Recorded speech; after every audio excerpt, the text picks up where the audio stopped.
Aloha, and as always, mahalo for tuning in.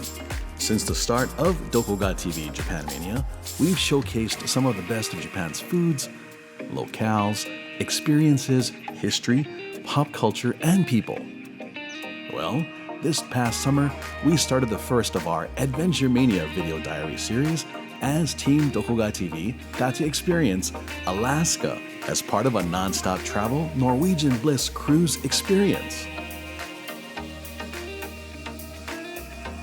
And if that wasn't cool enough, I had the honor of sailing through Alaska with former Miss Hawaii, award-winning journalist, Emmy-nominated writer, and creator of The Best Hawaii, the Olena Hugh.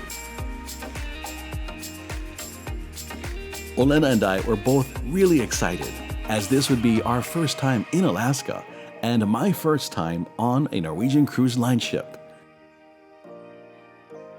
We even got to spend a few nights in Seattle to kick off our nonstop travel Alaska cruise adventure. Our first stop was a real highlight of the trip, the Tulalip Resort Casino. Developed and managed by the Tulalip tribe, this AAA 4-diamond resort and casino features 370 luxurious rooms, fantastic amenities, over 192,000 square feet of gaming space, and absolutely fabulous restaurants. Aloha, my name is Samantha Rose. I'm a Tulalip tribal member. I've worked at the casino for 10 years. We have 370 rooms and our 4-diamond resort. We have 8 dining options for you, along with a full-service spa and a full concierge service as well. Okay, when you walk in to the main lobby of the resort, you're going to be welcomed by 3 house posts. Putting your hands out like this is welcoming. So this is our welcome house post, and it's 998 years old. It took about 14 months for each pole to be made, and it's 1 tree stacked on each other, so it's 125 feet. Wow. Is it carved by hand? All of it is carved by hand. House post you'll see at the museum is also a part of the same tree. Oh, and they will explain that as oh well. My goodness. So they really believe in not wasting any of the tree. The works of Tulalip master carvers James Madison and Joe Gobin's designs give the hotel a very unique, museum-like richness, which was absolutely stunning and majestic. The moment Olena and I walked into the resort, the artwork and carvings that are featured throughout the property were genuinely awe-inspiring and strikingly beautiful. The casino here is located on the Tulalip Reservation. We have over 4,000 members here. I'm a Tulalip tribal member, and we do have other Tulalip tribal members employed here. We have a lot of featured art from our Native American artists. This is James Madison's piece here. His grandfather used to tell him a story when he was a child about the salmon run starting, and that when that season would approach us, the monarch butterfly and the dragonflies, they would begin to come out, and that's how we knew that it was time to fish for the salmon. Also here, he has the moon faces, and those can help represent the tides. And then also around the sides here are the logs that are floating in the tide and the water as well. Also, after a long day of shopping, if you wanted to, you could visit our spa and receive a massage. I'm looking for Olena. This is she. Hi. My name's Lori. I'll be doing your massage therapy for you today. How are you doing? Good? Okay. Oh my gosh, that was incredible. Absolutely amazing. Oh, her hands were like little angels. Pali, you're totally missing out because he's busy gambling. We are located about 45 minutes outside of Seattle. So a lot of people like to visit here, have a night of gambling, go to a concert, do some dancing in our cabaret. All right, so I'm here at the Tulalip Resort and Casino gift shop with Kylie. And so Kylie, tell me what some of your favorite things are, maybe some of the things that people love to get. One of the really popular is actually Pandora that we're standing here in front of. We sell lots of handbags. We have lots of high-end Michael Kors, Kate Spade as well. Another really big high-end is all of our clothing. It's very unique. You don't really find it anywhere else other than here. There's something for everybody. Yes. Alaskan crab eggs Benedict. BLT per Gene Miyake of Nonstop Travel. This was his first recommendation, and this is his second. This is their seafood chowder. I think I can eat it with a fork. Magic. Is this a Pali thing or is this a Alright. Pacific Northwest thing? I love fish and chips, and I was eating the fish part. I ran out of fish, and I forgot, and I dipped it in with a fry, and like, ta-da, try it. Alright. Just try it.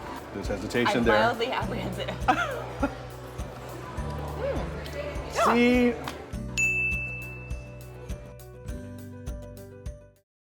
As the resort casino was developed by the Tulalip tribe, Olena and I got to learn more about their culture, history, and practices at the Hebob Cultural Center and National History Preserve. Welcome to the Hebob Cultural Center and Natural History Preserve. This facility has been open since 2011. We are the home to the history and culture of the Tulalip tribes. This section here is a tribute to cedar. We consider the cedar tree our grandmother. The cedar tree gave us life. Everything that we needed came from the cedar tree. Our clothing was made from cedar, our homes. We use cedar to store our food and to make tools. This exhibit right here is very popular. I was told from our past leader that this tree is molded from a tree or modeled after a tree in our 52-acre natural history preserve. When you open the tree, it shows you all of the different layers and how they were important to our people. We have a few unique artifacts. Well, all of our artifacts are unique, but these right here are carbon dated between 2,000 and 3,000 years old, right here. They were found at a wet site in the state, and they've been in our care since the early 2000s. Moving along to our next section is on salmon and waterways. And in this section, we talk about the whole salmon life cycle. We have a replicated fish trap, a replicated fishing hut. This type of a structure would be found along the riverbeds and beaches during fishing season, and your family would have stayed in it to get out of the rain or to just get shelter and sleep. One of our tribal elders had made all of the cattail mats for this fishing hut. We have other artifacts that you would have found along the riverbed: paddles, an anchor, a club, and baskets. So we've tried to replicate what a fishing village would have looked like. So the Tulalip tribes are a sovereign nation. We talk about being a sovereign government. We talk about the Point Elliott Treaty of 1855, which is the treaty that quite a few tribes in this area had signed. Over here, we talk about after treaties were signed and how the goal of the government was to make us farmers and begin the assimilation process. When we go inside the circle, this area is called Tulalip today. And in here, we talk about the history of our people after the treaties were signed. So from the signing of treaties to now, how we sustained our natural and cultural resources, how we revitalized and kept our language alive, how we use our business opportunities to provide for our people. This area is extremely important to us because it's a story of survival. We talk about the seasons, how they were significant, how we would prepare for each season. In the spring, we would start preparing for fishing when we would see the first butterfly. That was a sign for us that the fish were coming back and it was time to get ready. This section in here, we talk about boarding schools and religion. So Tulalip had a boarding school on the reservation. The boys were taught to farm and the girls were taught to sew and to cook. The boarding schools were run by the Catholic Church through the United States government. So there are a lot of letters from the nuns and the priests to the United States government giving updates about that. Some of the letters we have had in our collection talk about civilized people, and that if you are considering civilized people as people that use knives and forks and speak English, then no, our people are not. But if you are talking about people that love each other and are family and community, then yes, this is a very civilized group of individuals, but all orders came from the United States government. So our people really prayed to the Creator. The Creator gave everything and everyone life. Right here, the picture of the Shaker Church, which was what I was going to talk about next, is like that. It is a mix between Christianity and traditional ways of praying. The Shaker Church was highly illegal. If you were caught practicing Shaker religion, you would go to jail. This underground religion was held in people's basements or garages, not out in the open. Yes, and there's similar religions to Shaker all across. I think they found it through the tribes in New Zealand as well. Any time there was oppression and assimilation, people would merge and try to stick to what they knew. An area I think is really important to our exhibits is our ancestral lands map, just because it shows how many villages were actually in this area.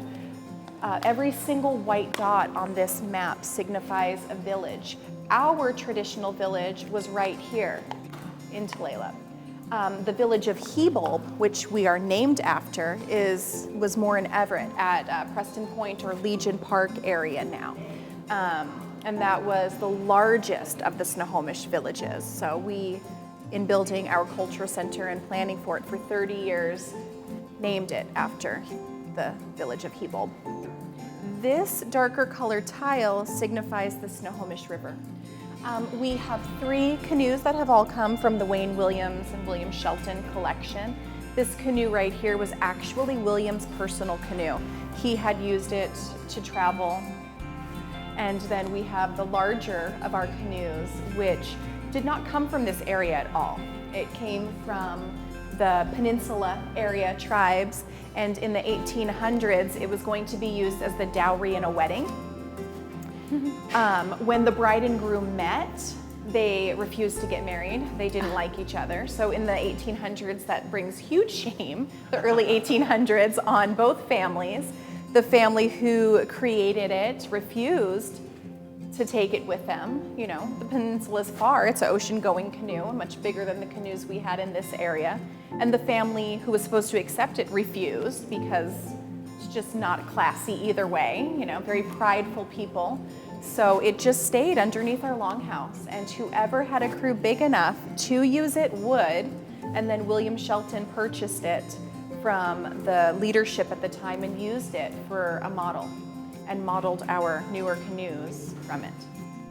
Thank you so much for coming to the Hebel Cultural Center and Natural History Preserve. Thank you for visiting Tulalip.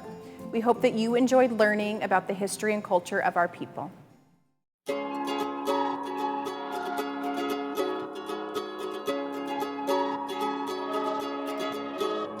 Pali and I thoroughly enjoyed our exceptional experience at the Tulalip Resort Casino. One of the much agreed upon highlights was the fantastic food. I can't stress enough on how good the dining experiences were. From the 24-hour, 7-day-a-week Cedars Cafe to the incredible seafood selections and some of the best salmon we've ever tasted at Restaurant Blackfish. While Pali wasn't able to win us retirement from the casino, we're definitely lifelong fans and can't wait to visit here again.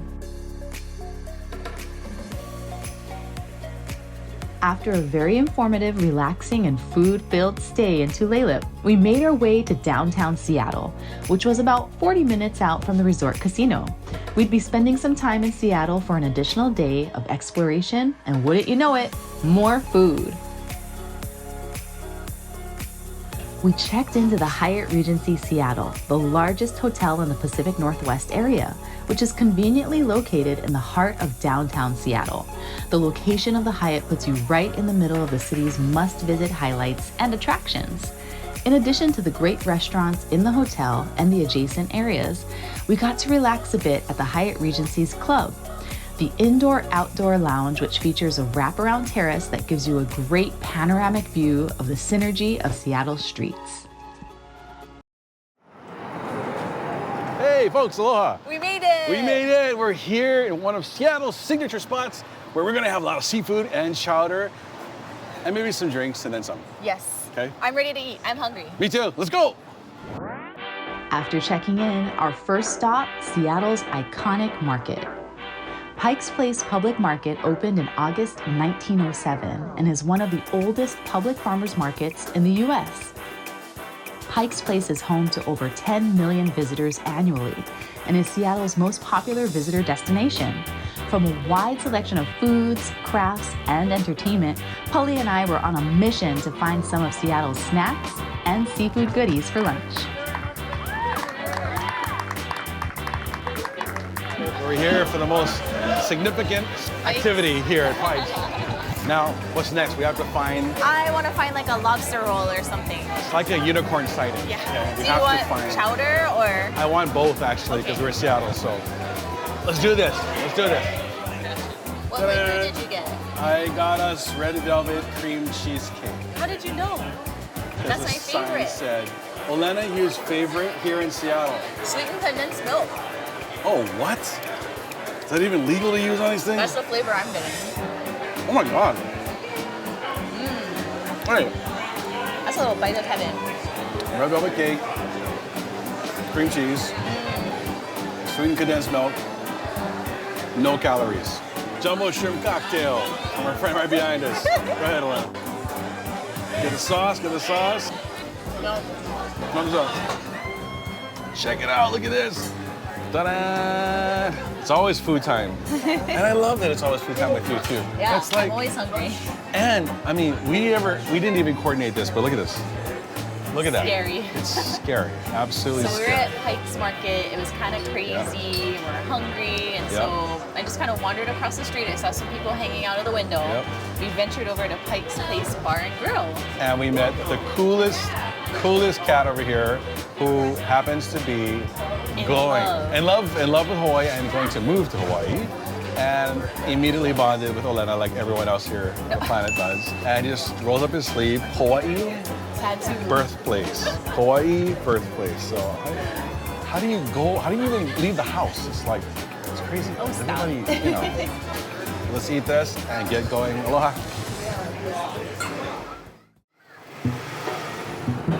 First monorail ride ever here in Seattle. Heading to Seattle Center, awaiting the Norwegian Bliss cruise tomorrow morning. Should be a lot of fun.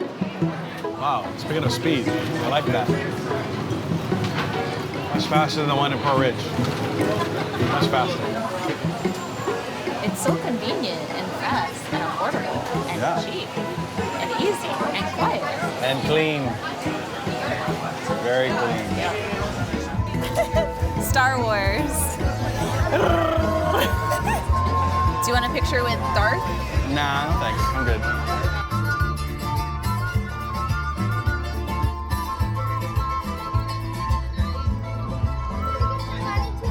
Wow, this has been a great experience so far. This is only day 2. Yikes. It feels like it's been a week, but it's amazing. Which is great because we have many, many more adventures to share with you all back home. We're here in downtown Seattle. This is the Seattle Hyatt. Absolutely beautiful up here. I love the open air space. This is actually their guest lounge area. This happens to be during one of the biggest video game conferences here. Now, the biggest one is in Japan, and for the US, it's PAX, and we're here right during PAX. You're gonna hopefully see some great video game characters or some other very popular cosplay and pop culture icons walking around. So Kind of crazy. They're very colorful. very, very colorful. And then we head out to the Norwegian Bliss. More to come, folks. Ikimashou.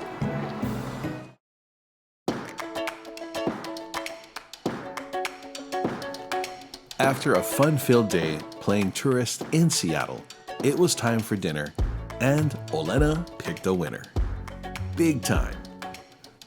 Located in Seattle's Capitol Hill, award-winning restaurant New was the ultimate choice as it was one of the highest-rated restaurants in the city and has been recognized by numerous travel sites as being a must-dine experience. The drinks were quite potently pleasant, and as you can see by our documented proof, each of the dishes here have a mouth-watering kaleidoscope of color and textures. What can be best described by their own words and verified by our instant smiles and grins after our first bite? New features freakishly awesome food. New's menu can be described as a global approach to Asian dishes, of which seasonings, spices, and flavors mirror that of the restaurant's ultra-cool, vibrant interior. Classy and sassy, scintillating yet subtle at the same time. Everything at New was fantastic.